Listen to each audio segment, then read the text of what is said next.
முதலமைச்சர் அவர்களே, எதிர்க்கட்சி தலைவர் அவர்களே, இந்த அவையிலே வீற்றிருக்கும் அனைத்து சட்டமன்ற உறுப்பினர்களுக்கும் முதல் கண் வணக்கத்தை தெரிவித்துக் கொள்கிறேன்.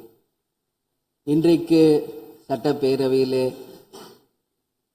பேசப்பட்ட இந்த தீர்மானம் ஒட்டுமொத்த தமிழக மக்களின் வாழ்வாதாரத்தைக்கும் மிக முக்கியமான ஒரு தீர்மானம். எனவே இதை யாரும் மறுக்கப் போவதும் இல்லை, ஏற்காமல் விடப் போவதும் இல்லை.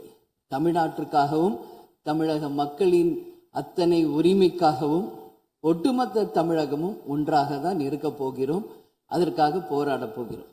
ஆனால் நாம் சற்று இதை பற்றி யோசித்தால், சுதந்திரம் வாங்கின காலத்திலிருந்து இன்றைக்கு வரைக்கும் காவேரி பிரச்சனையும் முல்லை பெரியாறு பிரச்சனையும் தமிழக மீனவர்கள் பிரச்சனையும் தொடர்ந்து பேசிக்கொண்டுதான் இருக்கிறோம். ஒழிய எதற்கும் இதுவரைக்கும் நிரந்தரமாக தீர்வு ஏற்பட்டதாக ஒரு வரலாறு இல்லை என்பதை நிச்சயமாக இந்த நேரத்தில் நான் பதிய வைக்க விரும்புகிறேன். இதற்கு எந்த குறிப்புகளோ படிக்க வேண்டிய அவசியம் இல்லை. இது உணர்வு, நம் மனதிலே ஆழமாக இருக்கும் நம் உணர்வை பதிய வைக்க வேண்டிய இடம் இந்த சட்டமன்றம். இந்த சட்டமன்றமே தமிழக மக்களுக்கானது. தமிழக மக்களின் வரி பணத்தில் நடத்தப்படுவதுதான் இந்த சட்டமன்ற இந்த கூட்டங்கள் எல்லாம். அப்படி இருக்கையில் தமிழக மக்களின் உரிமையை நாம் ஒவ்வொரு முறையும் நம்மை சுற்றி இருக்கின்ற மாநிலங்களிடம் போய் கேரளா, கர்நாடகா, ஆந்திரா, இன்னொரு பக்கம் மீனவர்களுக்காக ஸ்ரீலங்கா என்று தொடர்ந்து கேட்டுக்கொண்டுதான் இருக்கிறேமே ஒழிய தன்னிறைவு பெற்ற ஒரு மாநிலமாக தமிழ்நாடு என்றைக்கு வரப்போகிறது என்பதை தான் நான் இந்த நேரத்தில் சிந்திக்கிறேன்.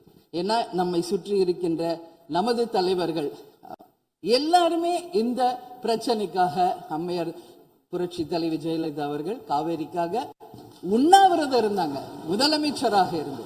கலைஞர் அவர்கள் இதற்காக பல போராட்டங்கள் நடத்தினார். அண்ணன் ஸ்டாலின் அவர்கள் பல தீர்மானங்களை நிறைவேற்றி இருக்கிறார்கள்.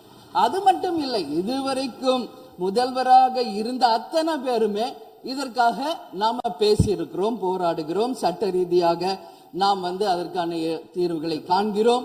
அது மட்டும் இல்லை, காவிரி மேலாண்மை ஆணையம் ஒரு தீர்ப்பு சொல்றாங்க, உச்ச நீதிமன்றம் ஒரு தீர்ப்பு சொல்றாங்க. எதுவும் பேசியும் இதுவரைக்கும் தீர்வு இல்லை.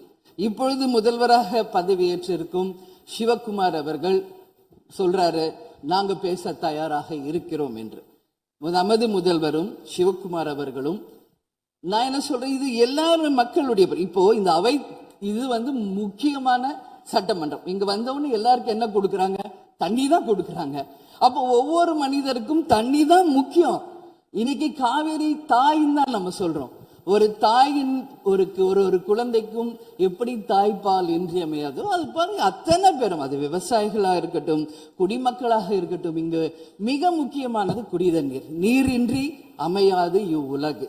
அதனால முதல்வர் அவர்களே, உங்களை நான் கேட்டுக்கிறது, எப்படி மின் மிகை மாநிலமாக தமிழகத்தை உருவாக்கணுமோ அது மாதிரி மின் மிகை நீர் மேலாண்மையை நாம் நிச்சயம் உருவாக்க வேண்டும் என்று கேட்டுக்கொள்கிறேன். மழை நமக்கு ஒரு கொடை, கடவுள் கொடுத்தது.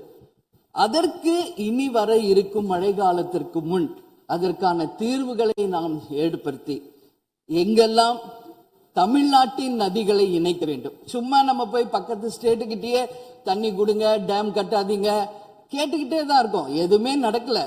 அதனால சொல்றேன், தன்னிறைவு மிக்க மாநிலமாக நம் தமிழ்நாடு உருவாக வேண்டும் என்று மாண்புமிகு முதல்வர் அவர்களை நான் கேட்டுக்கிறேன். தமிழ்நாட்டில் இருக்கிற நதிகளை நாம் இணைப்போம், எல்லா இடத்துலையும் தூர்வாருவோம். வரப்போகும் மழைக்காலத்திற்குள்ள அந்த நீரை எப்படி சேமிக்க வேண்டும் என்பதை நாம முடிவு செய்யணும். வீணாக கடல்ல போய் நீர் கலக்கிறத தடுத்தாலே தமிழ்நாடு மின்மிகை நீர் மேலாண்மை நிச்சயம் வரும் என்பதை தெரிவிச்சுக்கிறேன். இதுல யாருக்கும் எந்த மாற்று கருத்தும் இருக்காது. தமிழ்நாடின் உரிமை என்றைக்கும் நாம் விட்டுத்தர முடியாது. முன்னொரு காலம் புரட்சி கலைஞர் கேப்டன் எதிர்கட்சி தலைவராக இருந்தபோது தமிழகத்தின் பிரச்சனைக்காக அனைத்து கட்சியும் ஒன்று திரட்டி டெல்லிக்கு சென்று பிரதமரை சந்தித்து தமிழக மக்கள் சார்பாக கோரிக்கை வைத்தார். அதுபோல் தேவைப்பட்டால் அனைத்து கட்சியையும் நீங்கள் ஒன்றாக அழைத்து சென்று தமிழக மக்களின் உரிமையை நிலையாக உறுதியாக நீங்கள் நிலைநாட்ட வேண்டும் என்பதை நான் கேட்டுக்கொள்கிறேன். எனவே தேசிய முற்போக்கு திராவிட கழகம் என்றைக்கும் தமிழ்நாட்டின் உரிமைக்காகவும் தமிழக மக்களின் உரிமைக்காகவும் உறுதியாக மேகதாதுவில் அணை கட்டக்கூடாது என்பதிலும் எந்த மாற்று கருத்தும் இல்லை. தீர்மானத்தை வரவேற்கிறேன் என்று கூறி அமர்கிறேன். நன்றி, வணக்கம்.